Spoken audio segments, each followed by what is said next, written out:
Bonjour, bienvenue dans cette nouvelle vidéo concernant les bases de la technique photo. En gros, on va se demander aujourd'hui par où il faut commencer quand on veut un peu apprendre sérieusement la photo. Alors là, je tourne depuis un joli petit village du Vexin qui s'appelle Chaussy, et plus particulièrement un hameau qui s'appelle le hameau de Méré, où on trouve un lieu pas banal. C'est le lieu dans lequel je me trouve. C'est une église tout simplement abandonnée et en ruine. Donc ça donne au panorama un certain cachet, et c'est un joli petit hameau, sinon alors typique du Vexin avec sa campagne, avec aussi un grand domaine avec une jolie tour, comme vous voyez sur les images. C'est un lieu qui se prête vraiment bien à la photo, aussi bien pour de la photo de bâtiments, de la photo d'histoire. Bref, il y a un peu de tout, paysage, bâtiments en ruine, bâtiments rénovés, il y en a pour tous les goûts. Et on en vient à notre question, par où commencer quand on veut vraiment apprendre sérieusement la technique photo? Il y a tout d'abord une chose à faire, c'est d'identifier le problème. Et tout d'abord, c'est que quand on fait l'acquisition d'un appareil réflexe ou même d'un hybride, le nombre de boutons ou le nombre de menus, sous-menus, peut faire peur. Et du coup, on peut avoir tendance à un peu les manipuler maladroitement, et puis du coup on s'y perd, et du coup on peut avoir tendance à remettre l'appareil complètement en mode automatique, et dans ce cas-là, en mode automatique, autant faire des photos avec un smartphone, on a presque d'aussi bons résultats. Du coup, il faut un peu de méthodologie si on veut apprendre sérieusement la technique photo. Et ça commence, alors il n'y a pas de miracle en la matière, ça commence par trois choses: de la pratique et encore de la pratique. En effet, vous pouvez voir tous les tutos que vous voulez sur YouTube. Enfin, c'est bien les tutos sur YouTube, hein. Mais rien ne remplace le fait de faire des photos, de faire des erreurs, le fait de trier vos photos, comme on avait déjà vu dans une vidéo. Bref, entraînez-vous, et même en toutes circonstances. Il faut en fait, au bout d'un moment, mais ça viendra à force de faire des photos, avoir, je dirais, l'œil photographique, c'est-à-dire en toutes circonstances, où que vous soyez, même si vous n'avez pas votre réflexe, vous vous dites, tiens, ça ferait peut-être une bonne photo. Par exemple, une fois, alors c'était en allant faire laver ma voiture, donc il y a plus sexy comme endroit qu'une station-service, mais c'est une station-service qui est le long de la départementale 14, je crois, donc qui traverse justement le Vexin vers la Normandie.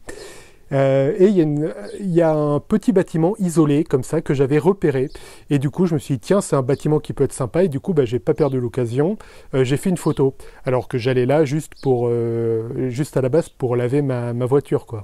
Au bout d'un moment, il y a aussi l'importance de se former. Ça peut être par des vidéos, par des formations plus importantes.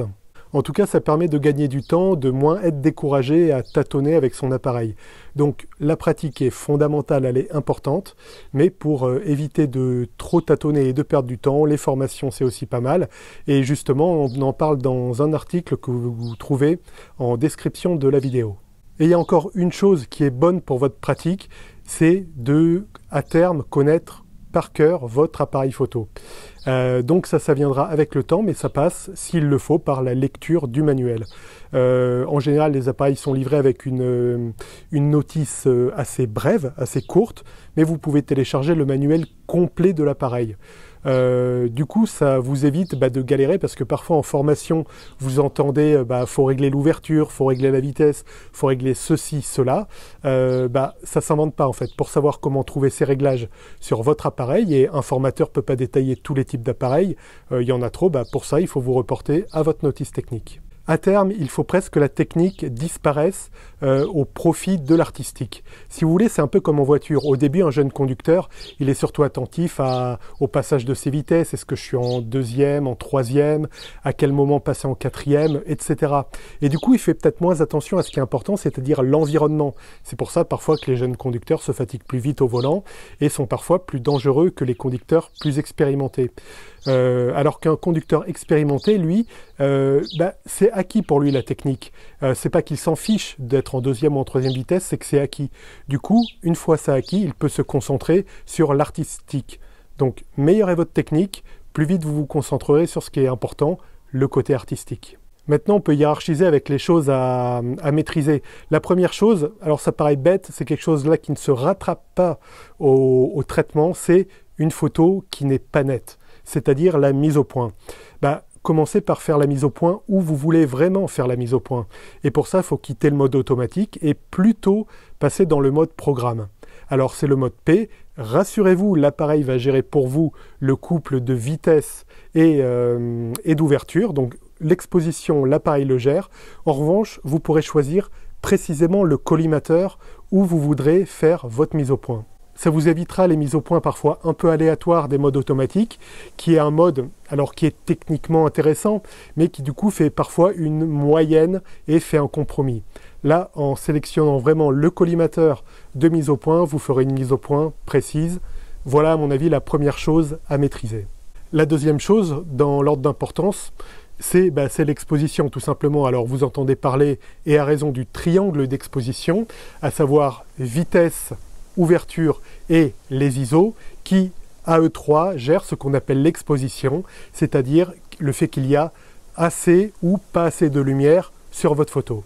Alors rassurez-vous, là aussi l'appareil le gère automatiquement, et même un photographe professionnel ne shoot que très rarement en mode complètement manuel. En général, il se met en mode priorité, que ce soit priorité ouverture ou priorité vitesse.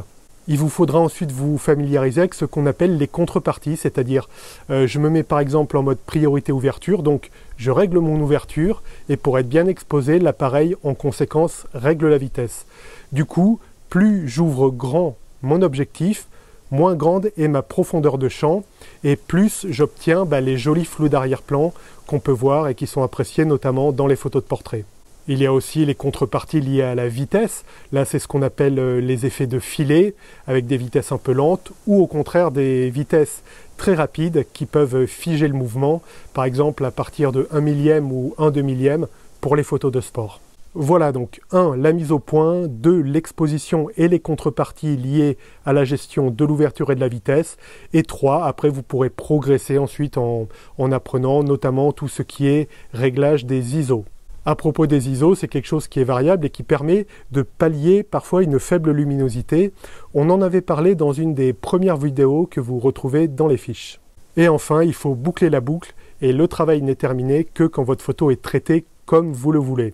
Donc ça passe par l'acquisition d'un logiciel de traitement photo. Il y en a des très bons gratuits. Il y a aussi, je parle souvent de Luminar parce que c'est celui que j'utilise, Luminar 4, qui est vraiment pas trop cher. On avait parlé justement dans la vidéo que vous retrouvez en description et dans les fiches du logiciel Luminar et des autres solutions qui existent. Et là, il faut vous former au traitement photo, et ça va être un plaisir en fait de finir le travail et de ne pas laisser l'appareil traiter la photo comme vous le voulez, mais de faire vraiment le traitement que vous voulez. Merci d'avoir suivi cette vidéo. N'hésitez pas à vous abonner, il y a une vidéo qui sort tous les vendredis à 18 h. N'hésitez pas aussi à aller faire un tour dans les descriptions, il y a tous les liens que j'ai cités dans cette vidéo, et notamment il y a aussi le lien vers le site Vexin Photographie, et notamment le lien vers l'article qui a inspiré cette vidéo. Voilà, je vous dis à très bientôt, et d'ici là je vous souhaite de bonnes photos. Ciao.